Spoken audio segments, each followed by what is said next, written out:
जब हमारी जिंदगी में दुख आए, तकलीफ आए, कष्ट आए, तो हमारे पितर और हमारे देवता दौड़कर हमारे पास आए और हमें आशीर्वाद देकर जाए।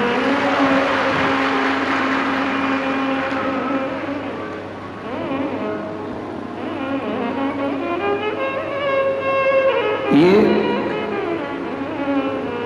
पितर ना तो कभी सोते हैं और देवता ना कभी सोते हैं।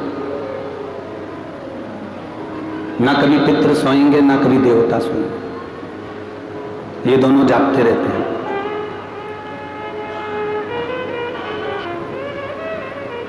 ये उसी तरह है जैसे हम कुछ भी खाएं। हमने सेवफल खाया, चावल खाया, रोटी खाई, सब्जी खाई,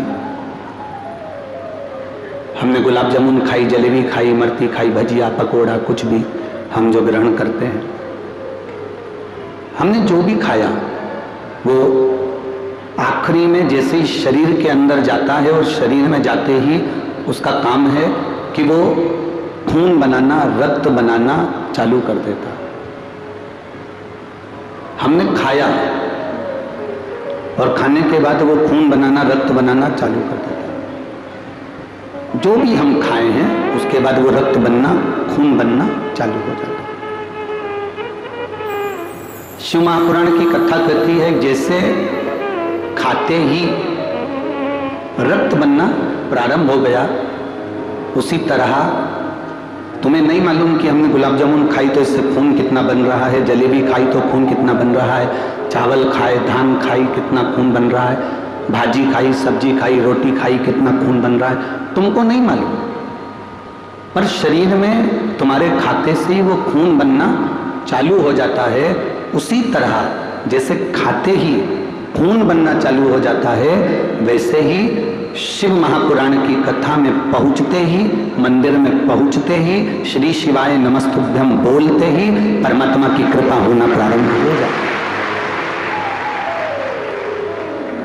खाते ही खून बनना चालू होता है और भजन करते ही, कथा में जाते ही, सत्संग करते ही, एक लोटा जल समर्पित करते ही, श्री शिवाय नमस्तुभ्यं बोलते ही हमारे ऊपर बाबा देवाधिदेव महादेव की कृपा होना प्रारंभ हो जाती है।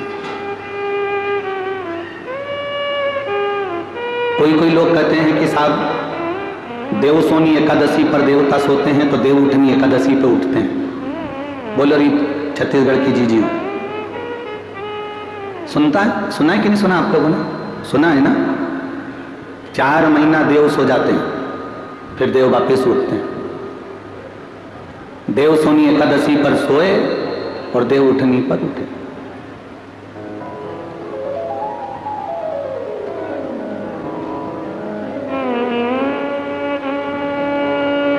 ये पानी के पाउच बांटने वालों से निवेदन है, ये लोग तो छांव में बैठे हैं, आपको पानी के पाउच बांटना है तो जो धूप में बैठे हैं उनको ले जाकर दीजिए। ये लोग तो छांव में बैठे हैं, जो धूप में बैठे हैं पानी के पाउच की जरूरत उनको है। तुम लोग बटन नहीं लाए हो क्या? तो तुम्हें मना करना चाहिए ना, कहना चाहिए काका जब उधर बैठो जहां धूप पड़ रही है, लोग टेंट लगा लगा के अपने बच्चों को ले लेके बैठे हुए हैं, पानी उनको दो, जरूरत उनको है।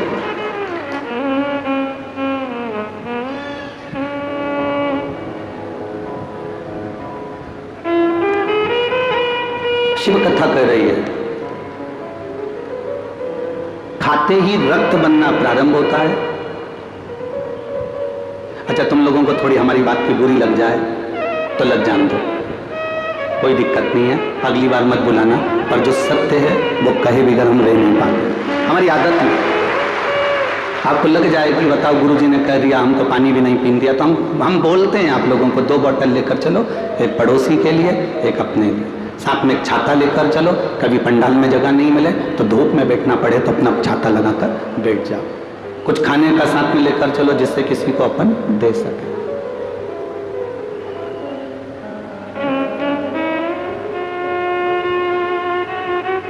शिव तत्व की प्राप्ति,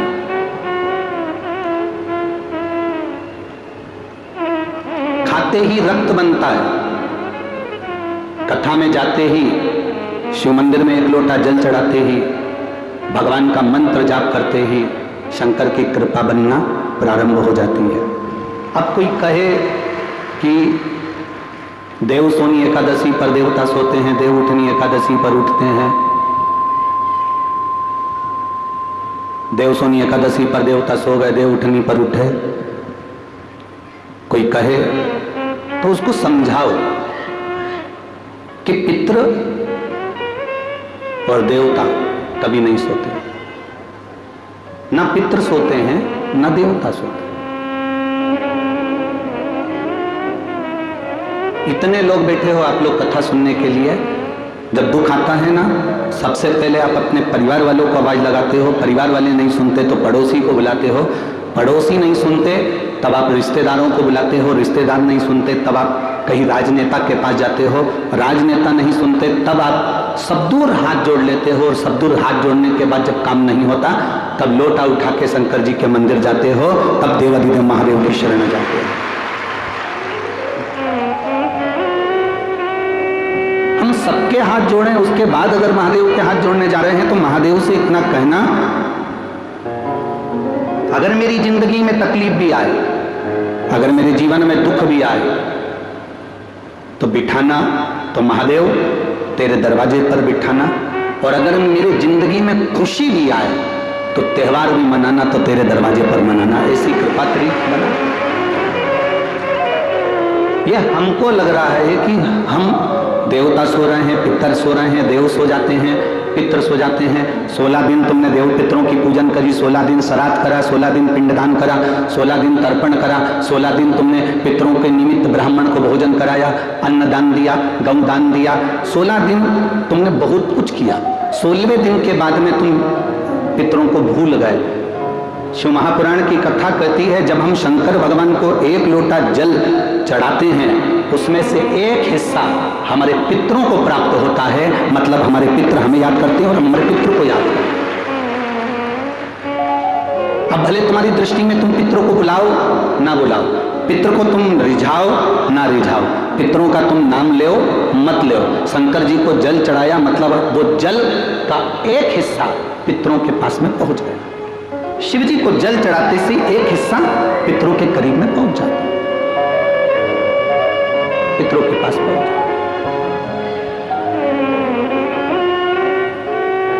तुम शंकर के मंदिर में एक चावल का दाना समर्पित करे, उसमें से थोड़ा सा भाग अपने पितरों के निमित्त पहुंच जाता। आप किसी को भाग अन्न का दे रहे हो, उसका एक भाग पितरों के निमित्त पहुंच जाता। यहाँ साईं धाम वाले महाराज जी बैठे हुए हैं छत्तीसगढ़ के, इनके साईं धाम में हमने जब हम गए थे तो हमने देखा कि रोज प्रतिदिन हजारों लोग आते हैं, प्रसाद पाते हैं, भोजन करते हैं, चले जाते हैं। कोई के शरीर में रोग हो जाता है तो वो औषधि लेने आता है, रोग ठीक करता है, चले जाता है। अगर हम परमार्थ कर रहे हैं, हम कुछ अच्छा कर रहे हैं, तो उसका फल हमारे भाग्य में, हमारी किस्मत में हमारे लिए लिख दिया जाता है। हम कह रहे हैं कि पितर सो जाते हैं, हम पितरों को याद नहीं करते, पितरों को 16 दिन याद करते हैं, पितरों को श्राद्धों में याद करते हैं, पितरों की तिथि आती है जब याद करते हैं। ना ना ना ना, शिव महापुराण की कथा कहती है, एक लोटा जल आप जब महादेव को चढ़ाते हैं, आप पितरों को याद करें ना करें, आप पितरों को स्मरण करें ना करें, शंकर जी को एक लोटा जल चढ़ाया मतलब तुम्हारे पितरों ने तुम प्राप्त कर लिया और पितरों ने तुम्हें वर प्रदान करना प्रारंभ कर दिया, वर देना प्रारंभ कर दिया। हमसे लोग पूछते हैं कि सारी समस्या का हल एक लोटा जल, तो गुरुजी ये बताओ कि सारी समस्या का हल एक लोटा जल कैसे हो सकता है? हम कहते हैं शिव जी को जब जल चढ़ाते हैं तो पितरों को भी मिलता है, शिव जी को जल चढ़ाते हैं तो 33 कोटि देवताओं को प्राप्त होता है, शिव जी को जल चढ़ाते हैं तो नवग्रह देवता को प्राप्त होता है, शिव जी को जल चढ़ाते हैं तो हमारे आहूतों वासुकों को प्राप्त होता है, शिव जी को जल चढ़ाते हैं तो ये प्रकृति वनस्पति को प्राप्त होता है, शिव जी को जल चढ़ाते हैं तो 64 योगिनियों को प्राप्त होता है, शिव जी को जल चढ़ाते हैं तो सारी देवियों को प्राप्त होता है। शंकर पर चढ़े हुए जल का भाग बट जाता है, इसलिए शिव जी पर एक लोटा जल चढ़ाने के लिए अगर किसी का शनि कमजोर, राहु कमजोर, केतु कमजोर, कोई मंगल कमजोर, किसी का कुछ तकलीफ है, जल चढ़ाते से उसकी वो तकलीफ धीरे धीरे कटना प्रारंभ हो जाती है। इसलिए सारी समस्या का हल एक लोटा जल। एक पत्र आया है, देखिए।